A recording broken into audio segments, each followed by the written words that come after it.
Hello and welcome to the Agros Church podcast. I'm lead pastor Dane Johansson. I'm here with Reverend Taylor DeSoto. Once again, we're going to talk about some updates, some topics, some new projects that Taylor's working on. We were talking about a few months ago doing kind of a Q&A follow-up on a bunch of different stuff that Taylor was working on. So I figured why not now in the middle of this everyone stay home and don't leave and be scared moment. So I figured that would be good. So we have, I think, 5 questions that we were going to ask.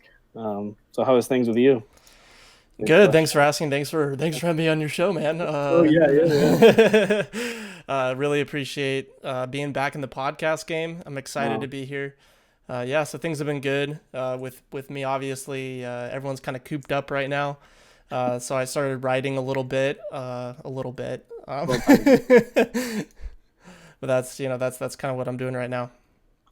That's awesome. All right, cool. Well, let's just get into it. So first question that I'd like to hear you respond to is, so why are we still talking about all this tech stuff? You know, we had the Text and Canon conference with True Love and Dr. Riddle.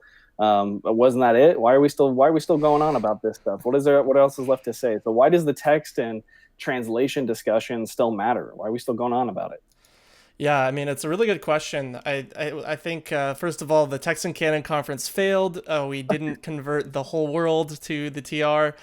No, there's a couple of things going on right now that warrant the discussion, I think, becoming louder. The Yeah. first is that you have an influx of new translations that are coming onto the market now. You have, for example, MacArthur's translation, and I think that Pastor Riddle really spoke kind of prophetically to that almost a year ago or maybe more, where he said there's going to be a time where every publishing house has their own translation, has their own text, and that's going to go perhaps into denominations. You have Bethel has their own little translation. And so that's the first reason. I think we're not going to see that slowing down. I don't think they're pumping the brakes on that. So as long as there's money to be had in translation and printing new Bibles, I think we're gonna. This conversation is going to become louder, especially as those translations become more liberal in Yeah. the translation methodology and in the ways that they're translating words that might not necessarily be politically liberal, but theologically liberal. Mm. And then you have, on the other hand, the discussion of text criticism, which is becoming more and more prevalent. I think probably due to the way that seminaries teach New Testament now. Yeah. New Testament exegesis is a lot of decoding. It's a lot of really getting into what each word means as opposed to looking at a whole sentence. And I'm not saying that they don't do that, but from what I've seen, there's a heavy emphasis on diagramming and there's heavy emphasis on word studies. And I think as you start to add text criticism into exegesis, this is going to trickle down more and more as this becomes more mainstream in seminaries. It's going to trickle down to the people, and we're already seeing this now. The people are being encouraged to dabble in Greek and Hebrew, to learn how to use Bible Word Hub or Blue Letter Bible or whatever your online lexicon is. And so this isn't slowing down, both text critical and translation. So I think that this discussion needs to be had, and people need to be aware if they do become disenchanted with that direction of things. Someone's going to eventually start to say, hey, I'm not sure if I like the way this is going. I don't want to learn Greek. I don't want to learn Hebrew. I don't want to do a word study. Why didn't my dad have to learn how to do word studies to read his Bible? What's going on? And so I think that's a good reason this conversation needs to continue being pushed forward. Well, and as you mentioned earlier, it seems almost more and more sectarian, as you mentioned, Mm-hmm. with every denomination is going to have, and we're already seeing that. Like you Right. said, the Passion Translation with the New Apostolic Reformation, Mm-hmm. they have their thing. It's almost completely the Old Testament, I think. You already have the Christian Standard Bible, Mm-hmm. which the HCSB revamped for the Southern Baptists. Right. You have the ESV really appeals to the young, restless, and reformed, Mm-hmm. and the NSB kind of was the old folks Bible, the old Reformed guys Bible, Yeah. and now the Legacy Bible, MacArthur, as you mentioned, coming out. So there's going to be and then the NSB 2020. Who knows who that'll appeal to? Right. It's going to be even more sectarian, more divided up. So yeah, I mean, I think it's important that we talk about this still. Yeah. I mean, I think that right now we're seeing so much division, especially among solid churches, right? Mhm. Uh, and a lot of that has to do with, I mean, right now everyone wants to talk about the social justice stuff. Everyone wants to talk about liberalism and Christianity, but liberalism has been in the Orthodox camp forever. I mean, obviously they don't stay Orthodox for long. That's obvious, but at some point you're going to have to say, okay, what is something that can unify all of these Orthodox denominations? What common language can we have among each other? And I think that if you get on the same Bible, then you solve a lot of those issues. You can rally behind something, have the same theological grammar. You're exegeting the same words, and so any theological differences are handled on the same playing field. Right now, we have the new Calvinists exegeting a basketball field, and the Presbyterians exegeting a baseball field. Right. They're playing on different fields. You Hmm. have different texts, Yeah. and how can you be unified if you're not even exegeting the same text as one another? Right. Where's the common ground? And I think that if there were to be unity in translation and an underlying text, that there could be a great revival Mm. within Orthodox Christian and conservative Christian camps. No, amen. I agree. Especially after 2020, everyone was, oh, 2020 is going to be so great. Everyone had a really optimistic view of 2020, and then it took a big dump like right away. So, especially in this time, what do you think about that? With everyone's quarantine, there's all this Mm, fear, there's all this, right. people freaking out. I'm sure the dispensationalists are having a field day, but how do you think that plays into, and why is this important in the midst of people now coming out of this virus, this quarantine, all this Mm. kind of stuff? How does that play into it, do you think? Why do you think it's even more important? Well, maybe not so much on the text issue, but I see this as really having exposed people's covenant theology in a pretty big way. Yeah. On one hand, you point to the flood, for example, and after, and the regulation of seasons and Mm.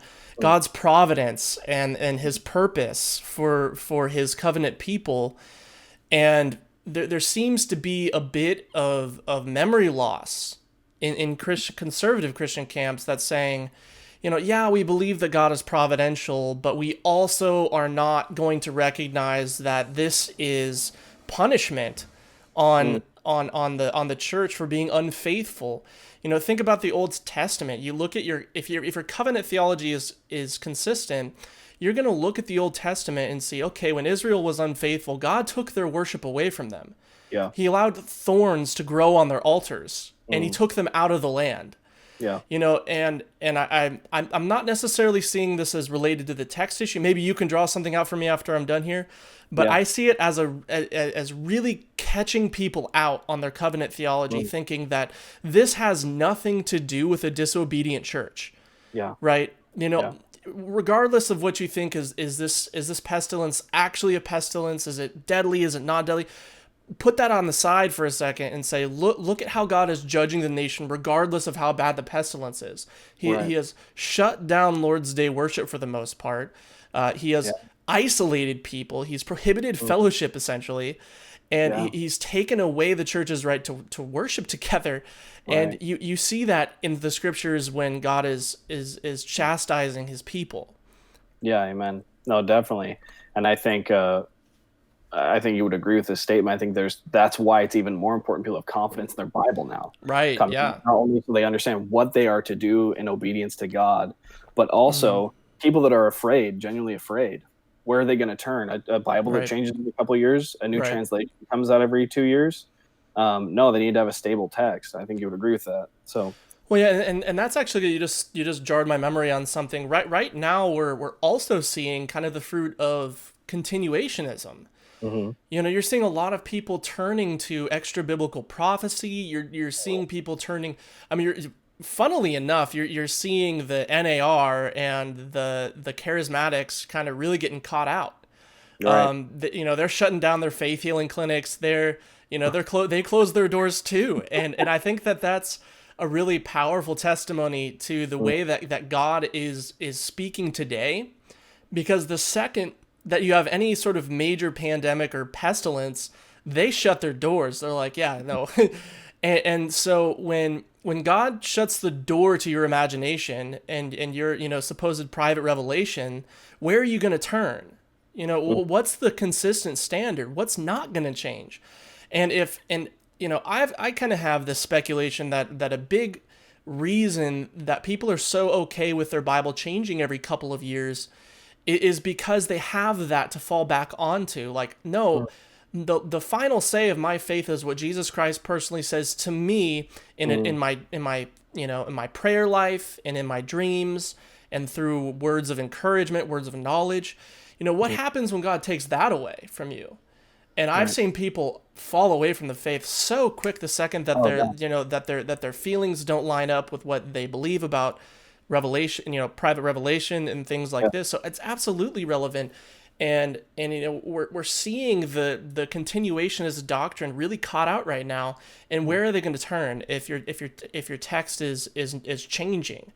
I think that's a large reason people have at least partially a reason why people have kind of thought that it's okay to abandon the historical Protestant doctrine of preservation and inspiration. Right. And you and I have talked extensively about this, and anyone who watches this podcast knows that, that our primary reason for all the work we've done, and this is, again, all side work from pastoral ministry, but this is all side stuff, is pastoral. Right. Is not only to be faithful to God and the orthodox doctrines of Scripture, but also it's pastoral. Right. That people have a place to turn, as you just said, that people have a foundation, that the average plowboy, the person in the pew, Joe Plumber, can trust his Bible and teach his family from the Bible. And so if that's our main thrust, always has been, is that the person can trust their Bible without having to worry about what Greek text, or do I need to go back to the Greek? Do I need to go back to the Hebrew? I need to wait for the scholars to tell me not only what the text is, but what it means. So now we just have the PPC, except almost worse. If that's our goal, and we're the ones that have been pushing this and saying that people should have a Bible and trust in it, then that brings us to our second question. Why do you think, Taylor, that there's such a pushback from quote unquote evangelical text scholars? We think of guys that, we've even sat down and had conversations with, like Dr. Peter Gurry. The list goes on. Why is there such a pushback from evangelical scholars? If our position's irrelevant, it's wrong, and our position is just trying to give people confidence in the Bible anyway. Well, in the first place, I think that a lot of people had this idea that text criticism was going to be this powerful evangelical tool. Yeah. They thought that it was going to be this great apologetic that would convince all of these other people, the atheist, the Muslim, the Mormon, or whoever you want to talk to. And I don't think that's yielded the fruit that they necessarily thought it would.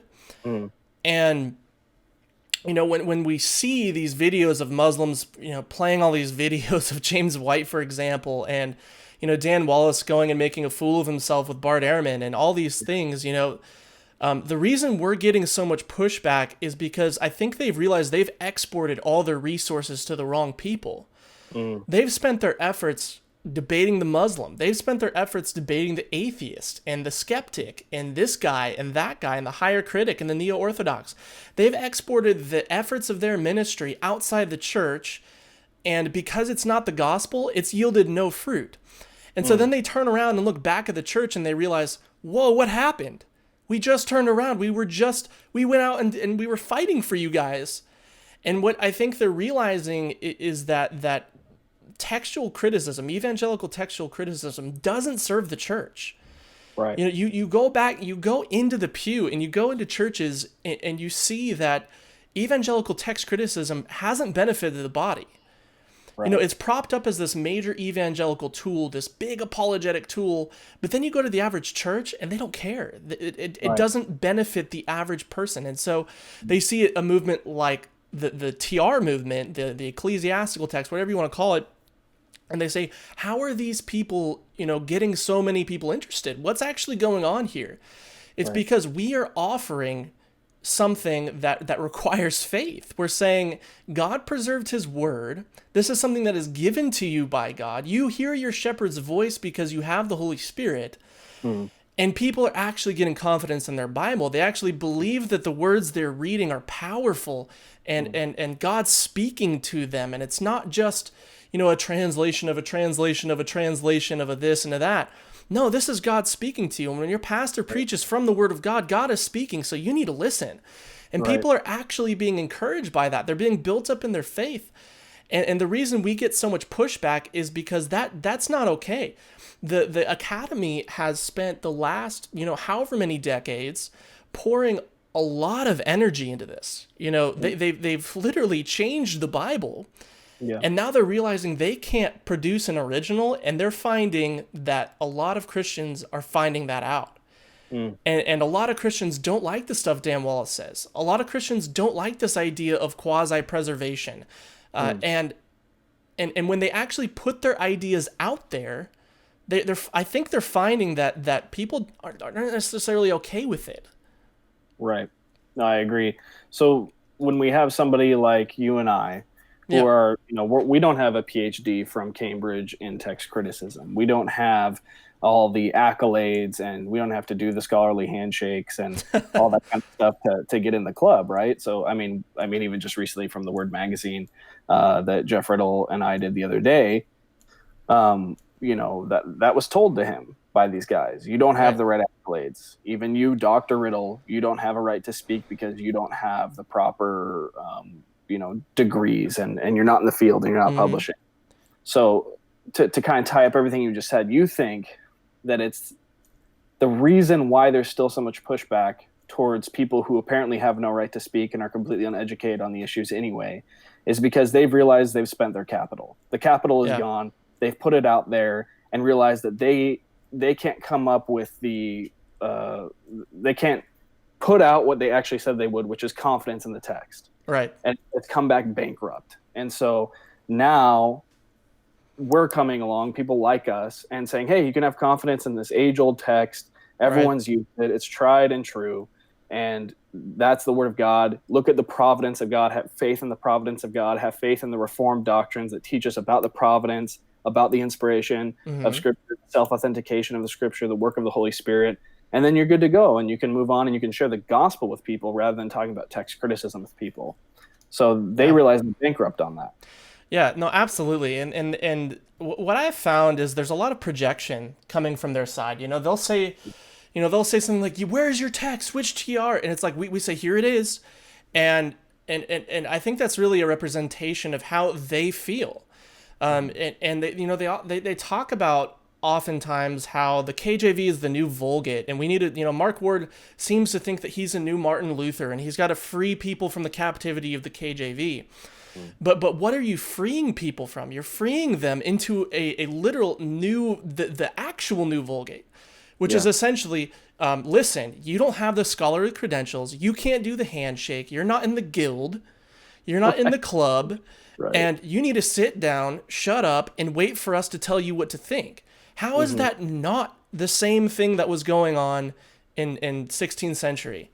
We get to read the Bible for you, and we're just going to go ahead and tell you what to read and how to read it. And what you're allowed to read. What is the text? Yeah, right, exactly. And so it's just a case of projection from my perspective. Any time that they launch an attack at the TR, look at that argument and see, can you apply it to their side, and is it more true for their side? Right? They go after our scholars, right? They go after Beza and Erasmus and Stephanus. They go after and the KJV translators. What happens if we turn that around and look at their scholars? Who's worse, Beza or DC Parker? Right? Like, you look at these arguments, and it's just a classic case of projection. Yeah. And I think that's one of the things that a lot of people are missing. They see, wow, that's such a powerful argument for the TR or against the TR. And you say, okay, well, first of all, attacking an authority is really not that powerful, shouldn't be all that powerful to you. But if you want to compare authorities, let's just line them up next to each other. Dirk Youngkind versus Stephanus. Who do you want representing your side? Right. And I mean, I think that this is just like we're seeing with I hate to bring up politics, but the mainstream media, people are seeing that their reporting is not good. And Right. in the same way, people are starting to say, hey, maybe this isn't all that it's caught, all that it's said to be. And Right. from my perspective, I think the reason they're coming after our position so hard, and why, you have like top tier scholars supposedly bringing up our names in conversations. Listen, we're a 30-person church. We're nobodies. We don't have degrees. We're not in the guild. Why are they coming after us? I think it's because they actually think that what we have to say is impacting people. Right. Either that, or they have a lot of time on their hands, which I doubt. Like, it doesn't make any sense. And so what we're saying is actually resonating with people, because I think that people recognize the scriptures teach what we're saying. Mm. The scriptures do not teach what they're saying, what the other side is saying.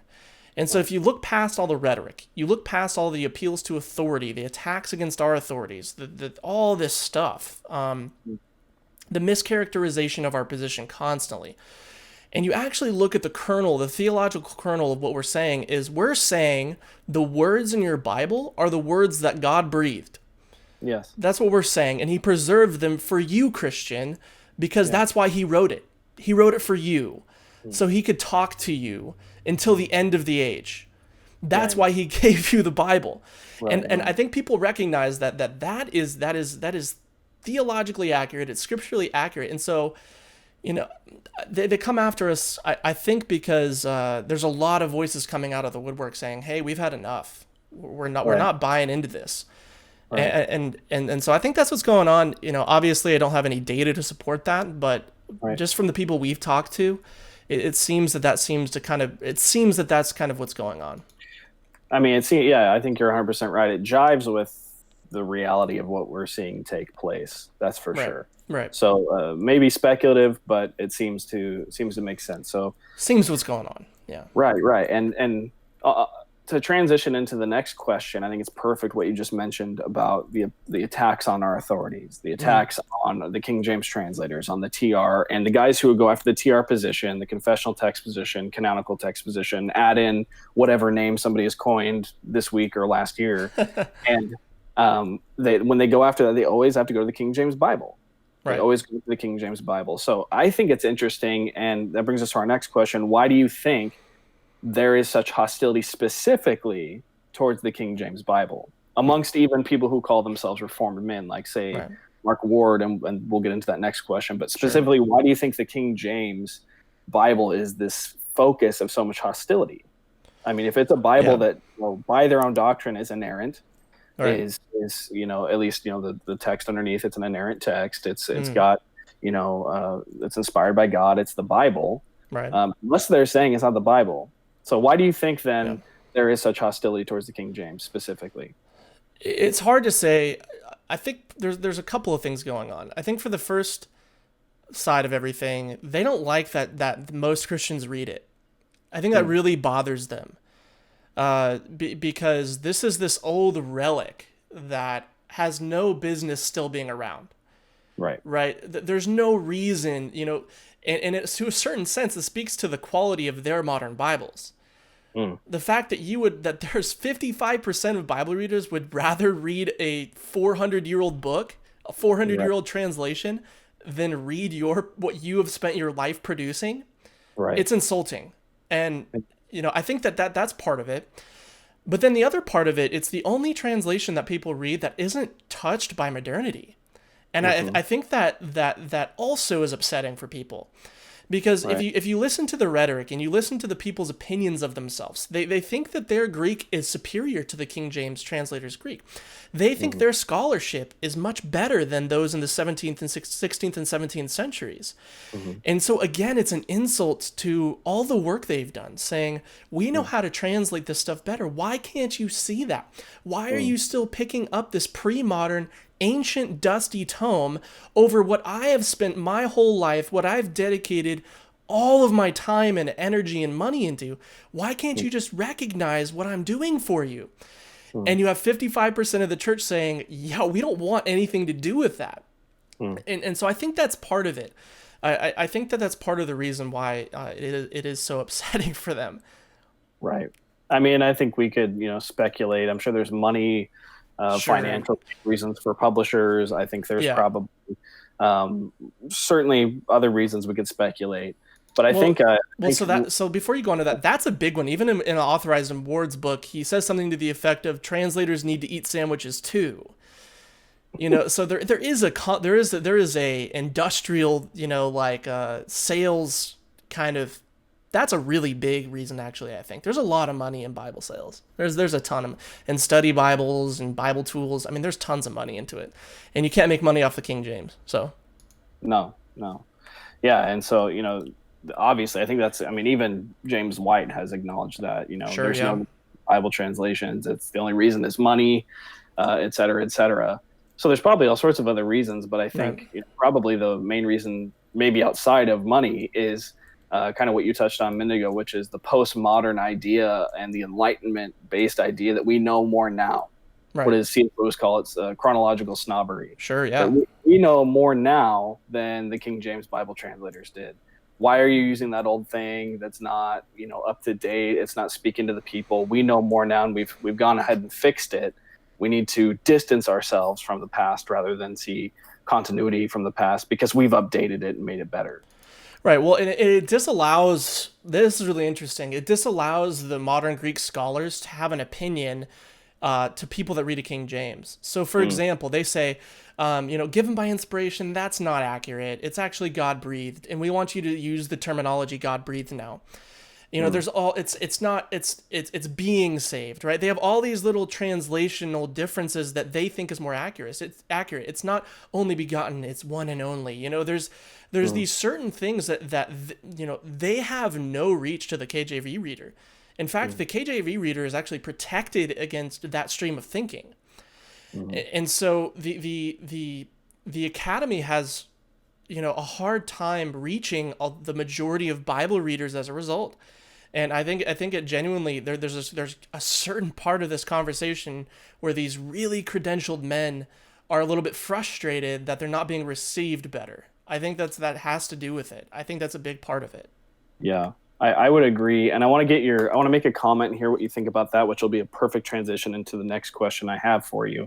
So specifically with Reformed men Mm-hmm. having an issue with the King James and attacking the King James, Sure. we can think of just right off the bat, Mark Ward, a Reformed Baptist, and James White, a Reformed Baptist. They say they're Reformed Baptists. Right. So we have two guys that are claiming Reformed title coming after the King James pretty relentlessly. Yep.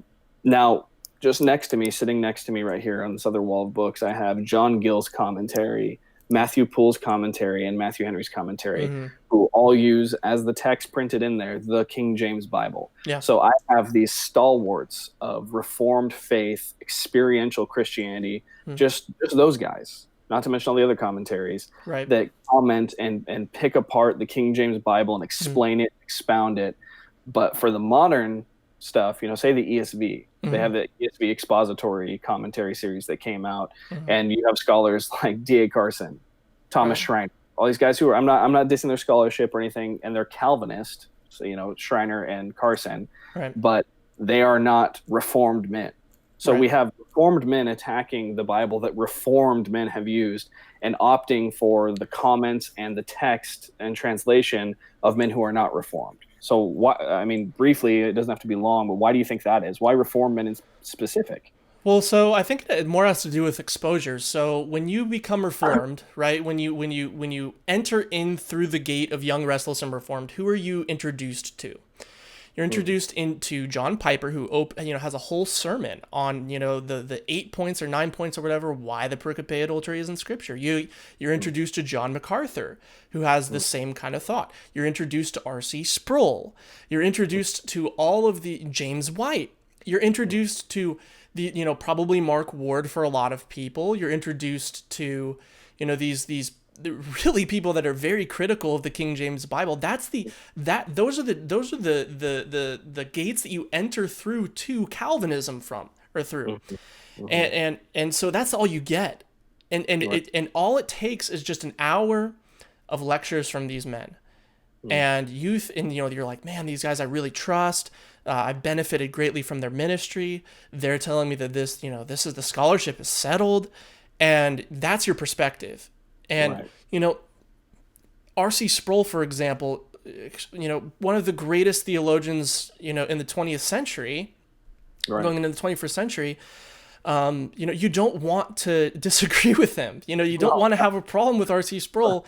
Right. And so I think that has to do with, I think it has more so to do with exposure. And you look at like what James White says, where he kind of casts aspersion at some of the older scholars. I mean, he really doesn't talk very highly of pre-modern commentators, of pre-modern thought. He really is a big advocate of this idea that we know better, and pretty much every single person that you're going to enter the gate to Calvinism through kind of thinks this way.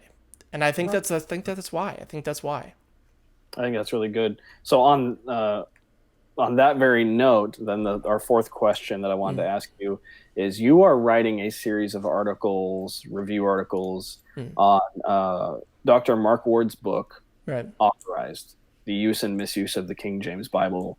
I think, when did that come out? 2015, 16, something like that. Right. So it's been out for a while, but he started his YouTube channel and has like really artsy, cool hipster videos on his channel of kind of going through the book more in depth himself, and going into all sorts of different things on it. So it seems to be getting kind of a second wind. Faith Life, which is Logos Bible Software, came out with a documentary that he did and things like that. So it seems to be gaining some ground. But you've actually begun writing a series of articles, going through chapter by chapter and just kind of picking apart what's going on and the argumentation, the rhetoric.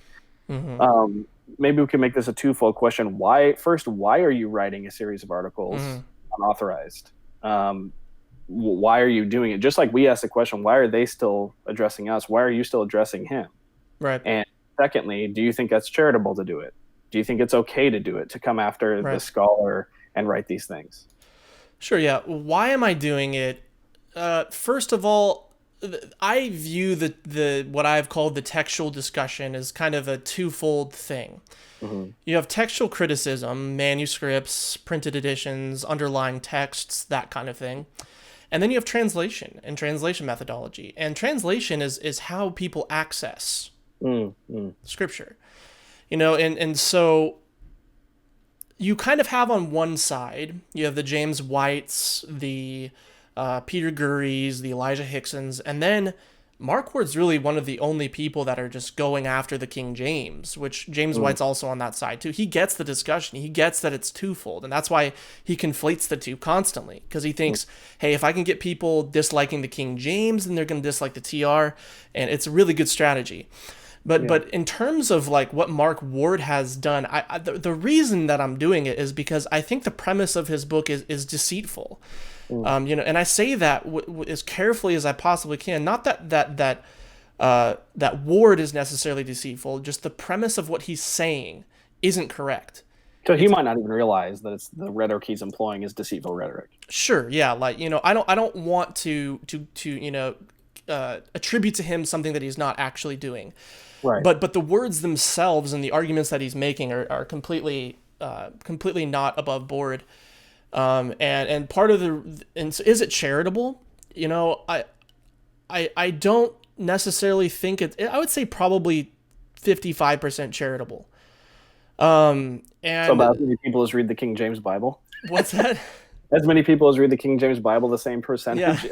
Charitable. So why am I choosing to be a harsh critic of Mark Ward? Why am I choosing to be harsh rather than doing the handshake? And because I've gone down that road with all these guys before. Even with Mark Ward. Yeah, I've gone down this, and without giving too much information, he went and talked behind my back, messaging one of my acquaintances, talking about how I was too harsh. When I in my first article, I did the scholarly handshake, I did the whole thing, and I just don't.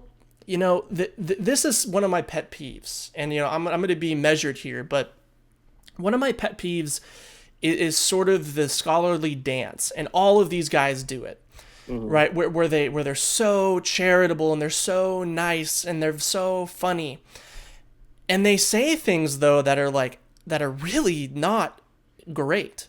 A lot of the times we've had interactions with these guys where they they sort of play the nice guy, and then they come and they accuse you of all these sorts of things. We at one point had one of these scholars accuse us of not being Christians. The they act nice and they play dirty. Yeah. And we've tried to tell people this, and they don't believe us until they experience it, and they're like, "Wow, you guys are right. These guys can be nasty." And I'm not saying all the scholars are nasty. That's not what I'm saying at all. Right. I'm saying when you actually get into the weeds with these guys, there's parts of them that come out that are not the way they present themselves to the general population. Right. And that's part of the reason why I'm not necessarily being all that charitable with Mark Ward. Not because he slighted me or anything like that, but I think the rhetoric in his book is deceitful. We've talked about for a long time how they will say one thing and then they'll say another thing which they actually believe underneath what's going on. Right. So for example, in Mark Ward's book, he starts out by kind of saying, I love the KJV, I can read the KJV, I grew up on the KJV.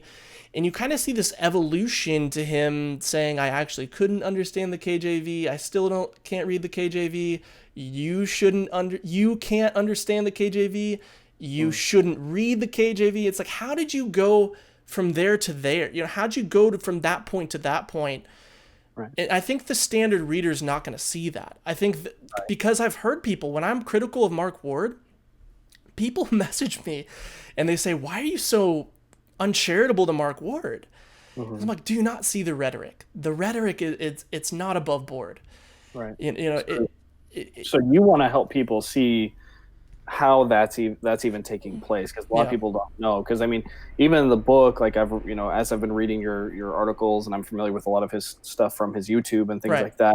He starts out building, he's very lighthearted. He's making some jokes. He's kind of revealing, I'm just a nerdy kook, kind of like you guys or whatever. Yep. But then as it progresses, I think there's even a quote in your most recent article from him where he talks about how when people tell him, we can understand the King James just fine, we don't have any trouble. Yeah. He says, well, I don't, I want to believe you because I'm charitable, but I actually don't believe you because I'm a reader too and I can't understand it. So if I can't, you can't. Oh, that's absolutely his game, and I just don't have a whole lot of patience for that. Right. Like, so you think that's not something, so coming off and just calling a spade and being like, that's not good rhetoric. Right. That's not charitable. Right. That's the opposite of charitable, and it's clothed in charitable language. You're saying, I'm going to call that for what it is. And that's not charitable. That's just calling it for what it is. That's absolutely what I'm doing. I tend to be a little sharper when I write. That's just my style. I can be nice. I can dress my words up and make them soft, but I don't necessarily see the value in that. And I think that if you're going to issue a critique of somebody, issue the critique. There's one thing that I can appreciate about James White is that he really takes the gloves off and just hits you really hard.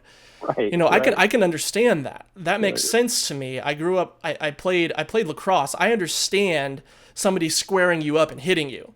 That makes sense to me. Like, I can understand. What I can't understand is somebody who clothes up their words really nicely to deliver a hard blow. Like, that doesn't make sense. But then, they basically put a hammer in a pillow and then cut out a little hole for the head of the hammer so no one sees them hitting you with a hammer. They see them hitting you with a pillow, but you actually just got hit with a hammer because they hid their rhetoric as the hammer and the words are the pillow, so.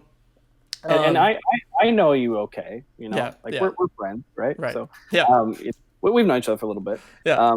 Knowing you too, it's not that you're like, listen, this guy has been mean to me, so I'm just gonna be mean back. No, that's not the point you're making. You're bringing out the rhetoric that Mark Ward is doing because you can be hit all day. I can be hit all day with their. But when the common person in the pew is being hit with it, that's something that you're like, I don't feel like I can tolerate that, so I'm just gonna explain what's happening. Right. And that's kind of my idea behind it. I want people to get into the way I think. And so a lot of my analysis is not necessarily debunking the book. It's more so pointing out the rhetoric and saying, see what he's doing here. This is what he's doing. Right. And I think a lot of people miss rhetoric because, I don't know why this is, but I have a feeling. There's a really big problem with feminine Christianity, right? Where what you're supposed to be as a Christian is soft and noodly and kind, but like not kind in a good way, like nice.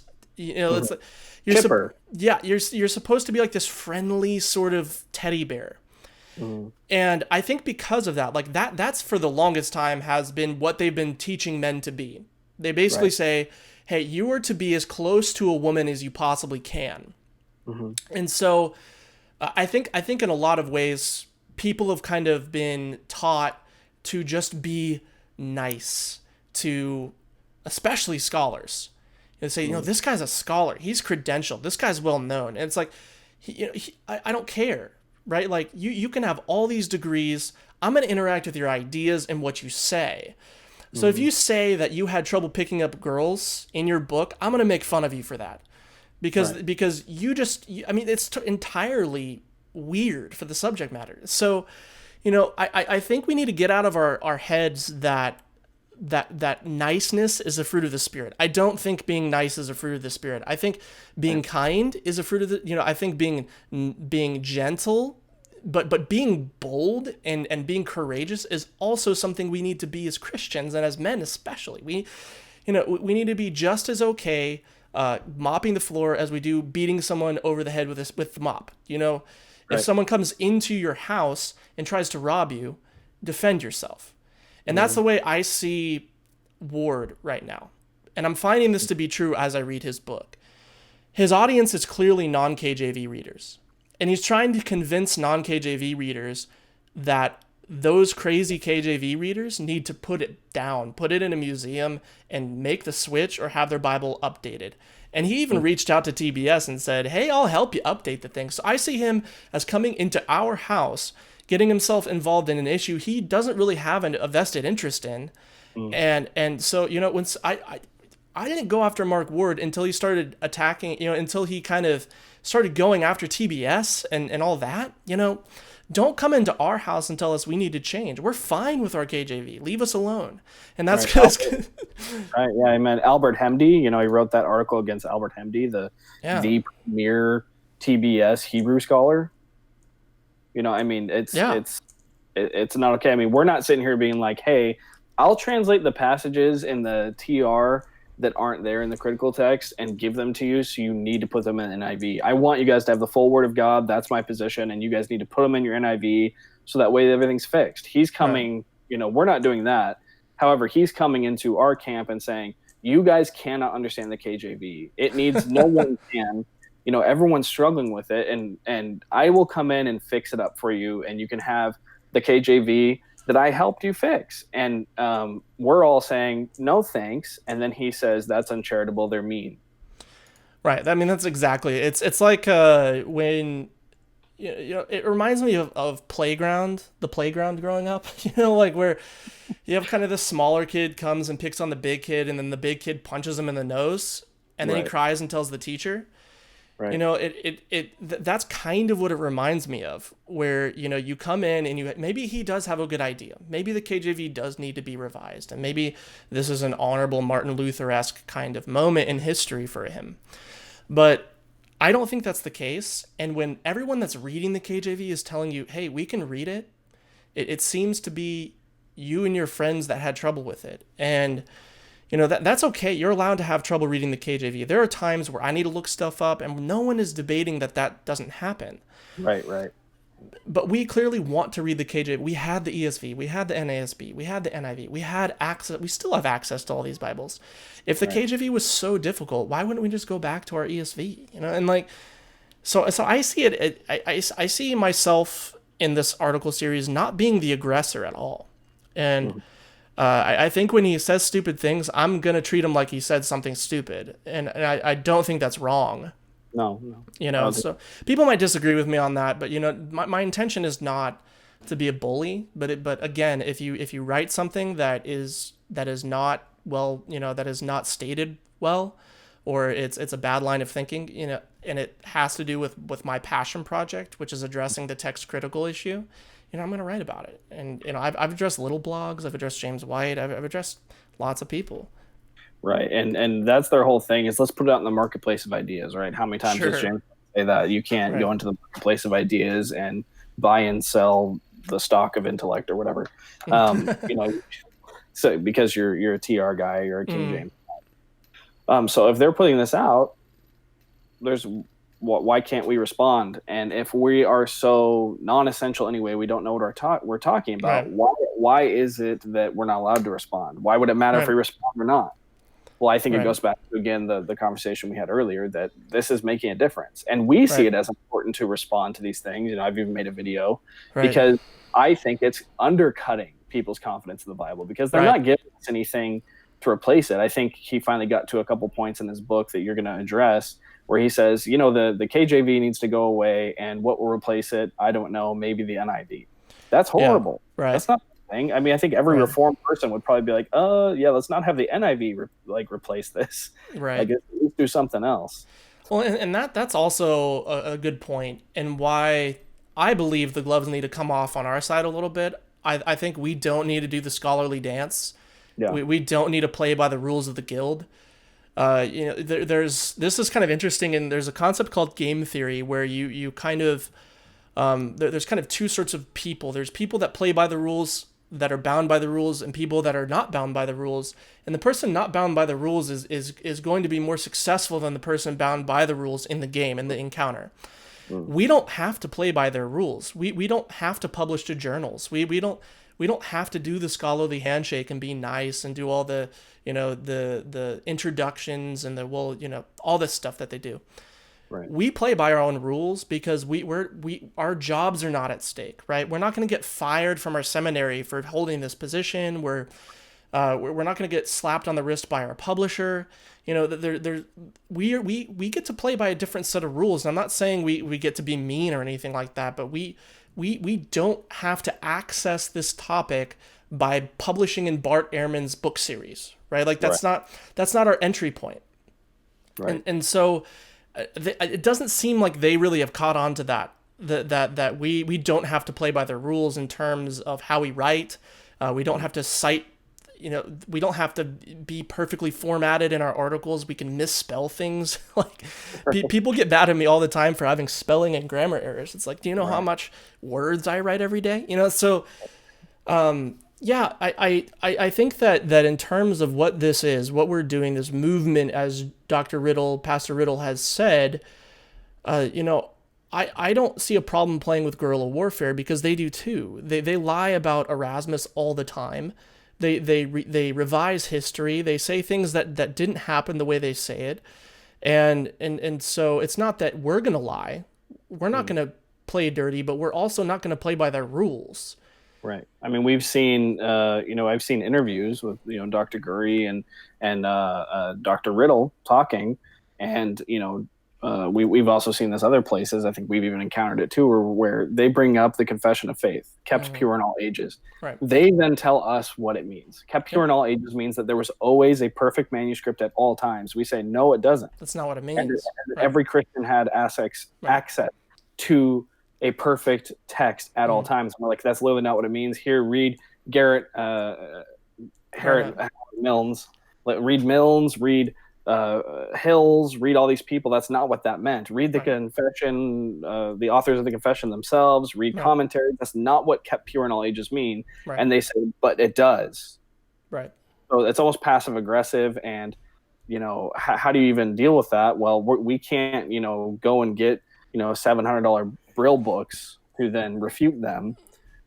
So they're not going to hear us anyway. So no matter what you do, you're not going to be heard. I mean, Dr. Riddle is a professor and publishes in peer-reviewed journals constantly, and he doesn't get to have a say. If you have a PhD, you publish in theological journals on text criticism, and you still don't get a hearing. I mean, what does it matter then? Well, and they literally told Dr. Riddle, well, you're not in the guild, so it doesn't matter that, and so this is the game they're playing. The rules that they are playing by is I'm in the field, you're not. Therefore, what I say about textual criticism is undisputable. And so what I do then is post an article making fun of them for doing that. Right? Because that's how you break through to the common person and I try to include enough source material in my articles for people to go and like actually look. What did Beza say? What did Erasmus say? What are these people? What does Dan Wallace say? Right. What are these guys saying? Right. And if you play by their rules, if I was playing by their rules, I'd have to go get a PhD. I'd have to go start publishing, to Bart Ehrman's journal, and that's how I would get my voice heard. Right. And I get the feeling, and I can't speak for them, but I get the feeling that this is really frustrating for them. That I'm getting sometimes 1,500 views on my blog a week, Right. and that's a very niche topic, and Right. and I think it's because to a certain extent I have chosen to be a little provocative, Mm. and I think that's the way that you get. I think that's probably why they feel, back to the first question, why they still feel the need to address us, because we don't play by their rules, and Mm. that makes them upset that we have such a it's a small audience, but it's an audience, Right. so it's gotta be And frustrating. right. And the reformers also did not play by the rules of the papacy. No, Right. You know what I mean? I'm not no, saying we're the reformers. I'm not saying that. Of course not. no.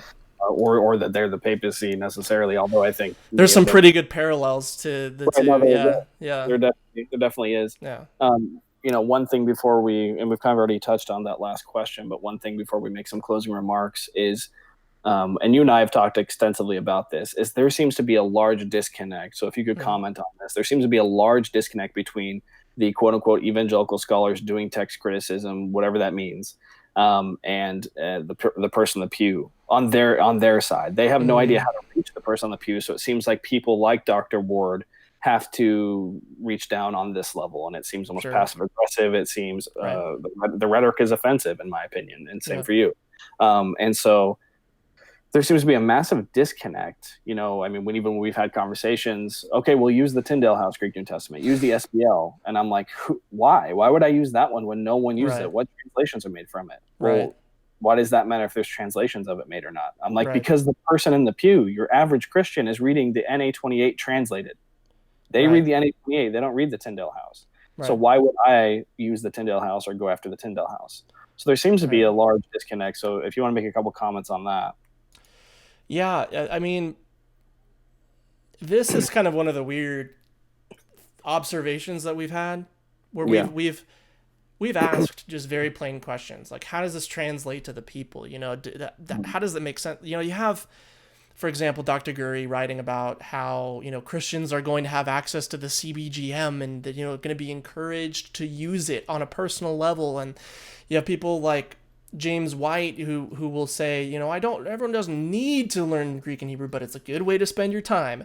You have, and then you go and kind of look at other scholars kind of saying the same stuff, and it seems that the direction of this is going towards the average person sitting in a pew is going to need to know how to use computer tools to read their Bible. They're going to need to learn a little Greek and Hebrew, and I mean, it's so disconnected. Right. And this idea that there's no perfect translation or perfectly accurate translation, good grief, give me a break. Right. Like, that's saying to the average person, I know Greek and Hebrew, and by the way, they probably don't know it as well as they say they do, but I know Greek and Hebrew, and I get to read the Bible. And if you want to read the Bible the way I read my Bible, you have to learn a lot of text criticism, Greek and Hebrew, some Aramaic, and if you really want to understand some of the nuances, you got to learn Latin and maybe some Syriac and Mm-hmm. Chaldean. And it's like, come on, that's how you can't get any more disconnected than that. Right. Where And how is Karen going to read her Bible? right. Right. You wonder why the Bible readership numbers are just so, there's a reason, and this is kind of interesting. There's a reason that when you look at the Bible reading statistics, you always have to nuance it with of the people that read their Bible.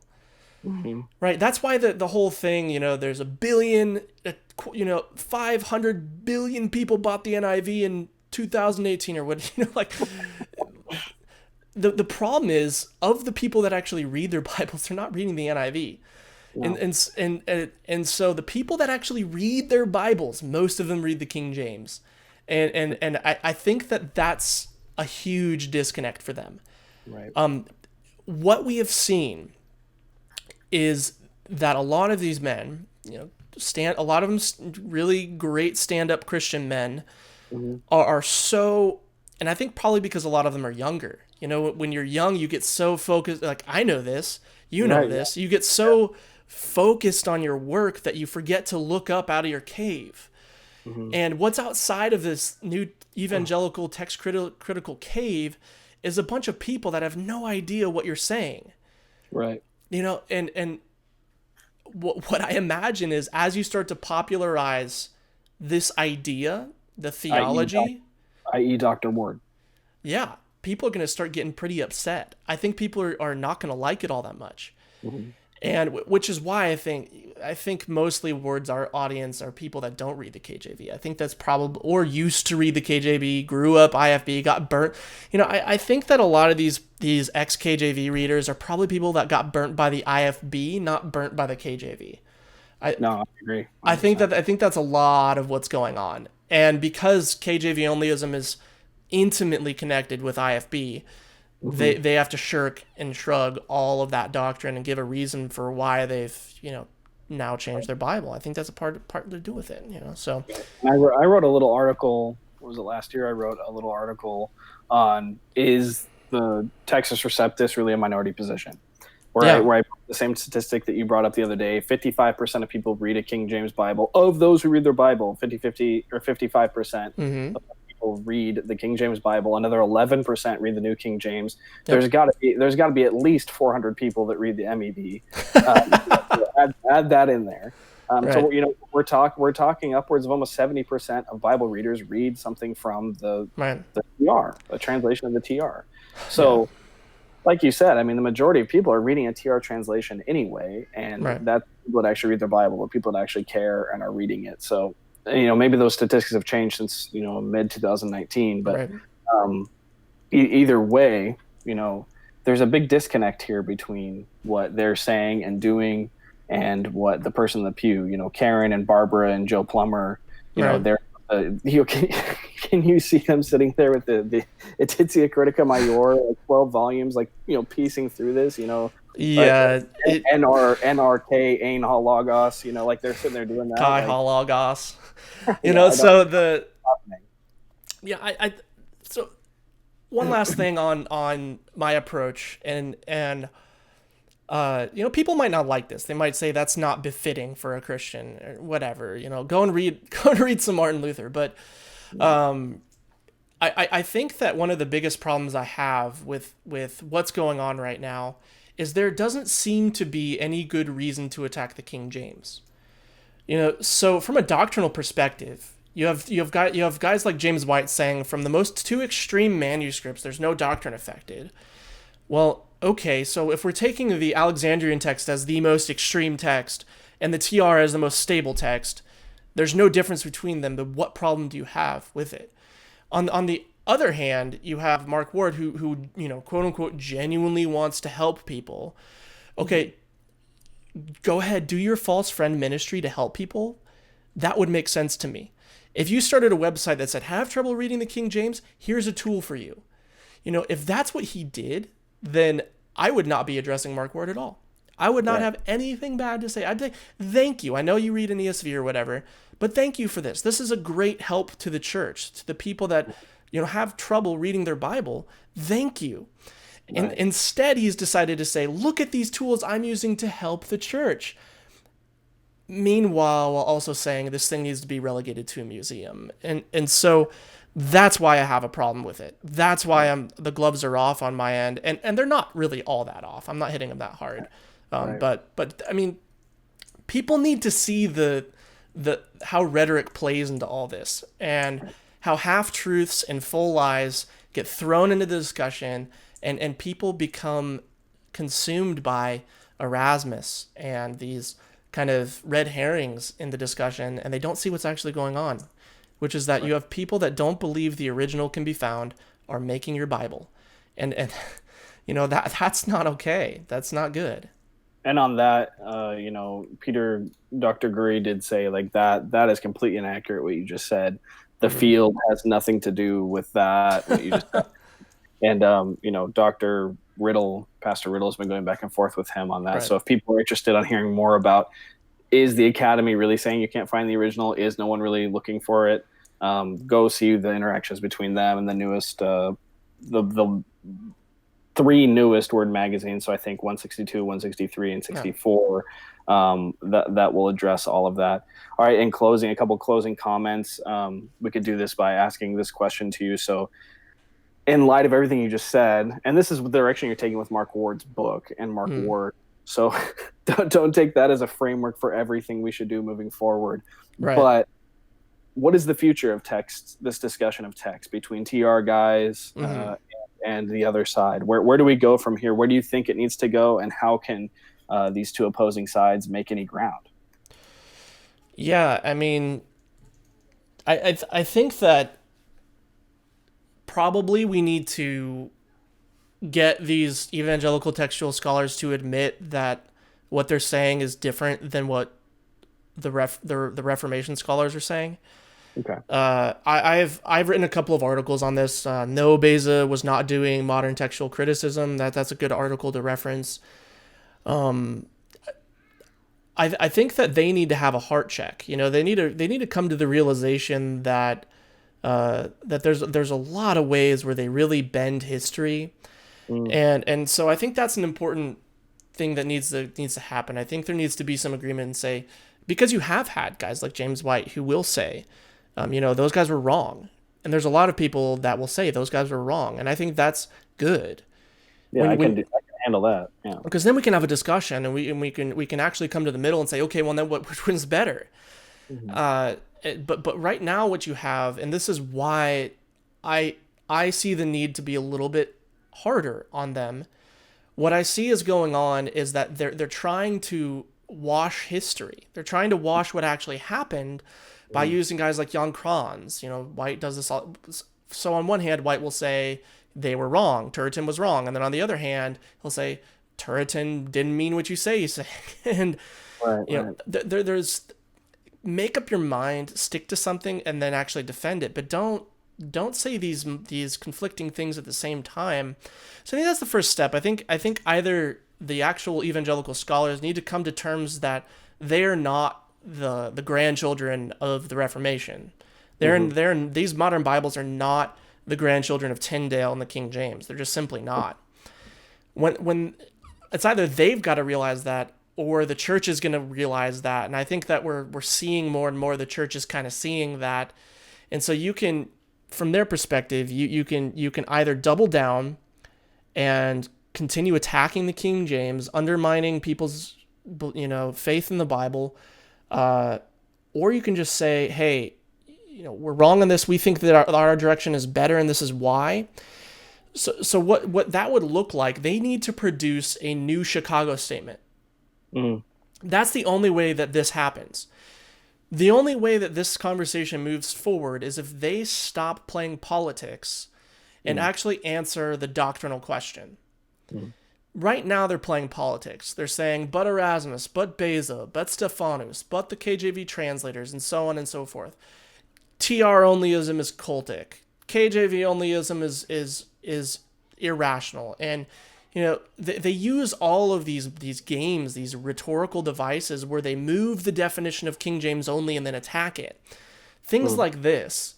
They got to stop doing that and answer our doctrinal question, which says, how do you defend inerrancy and attack the King James? Really big questions like that. But I don't think quasi-preservation is going to be their ticket. I think they've got to figure out a better answer than that.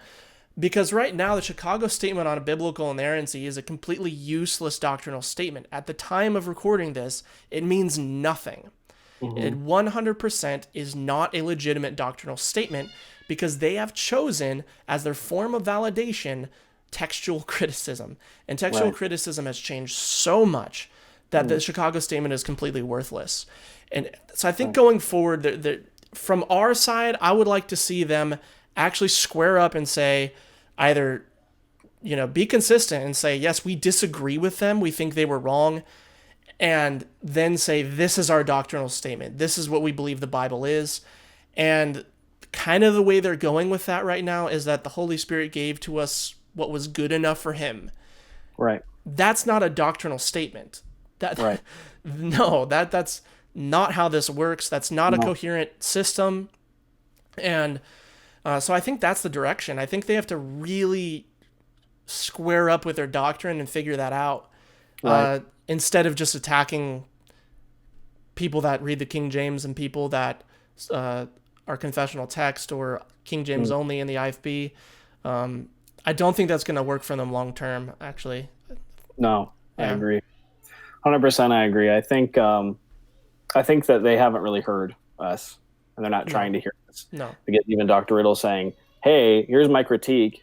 The text criticism you guys are doing is not the same as either the reformers or Right. even the text critical scholars Right. of the 1900s. It's completely different." And they say, "No, you don't get to say that. You're not in the guild. Yep. No, you're wrong." And then they also say, "Here's what your confession of faith means." Those kinds of things. So Right. I think you're 100% right on that. Though there needs to be new lines drawn in the ground. There needs to be new Mhm. definitions made for these things, and they have to state what they mean then, because you guys keep changing what you mean. So what do you mean? Well, and that's because they don't have a really solidified doctrinal statement. Right. This is something that really frustrated me with Dr. Gurry.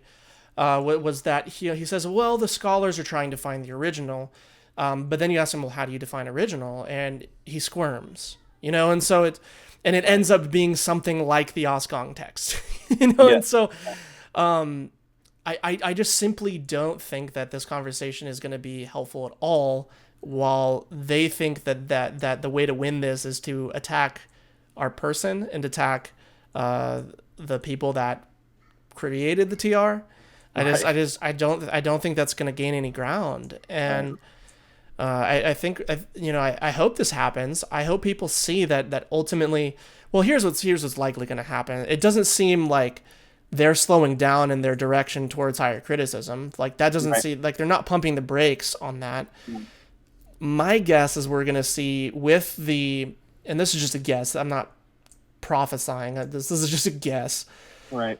I think we're going to probably start to see the evangelical text critics go the way of the Gospel Coalition and the PCA. I think that we'll probably, and we already are seeing that. Hickson posted on the Gospel Coalition and it was just the most weird article, I think, on the ending of Mark.